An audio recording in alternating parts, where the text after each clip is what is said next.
Iraq abawala ko betwatwala yoko gwe mulimu gwaffe gwasooka abawala batuuka ne bacomplaininga 8th parliament nekyogera by Charity wa Honorable Kyanjo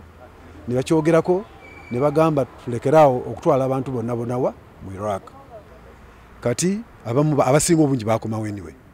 kati sigadde batono era kati nga wenjogerera waliwo omukyalo omwe akyaliyo ffe twamutwala mu 2008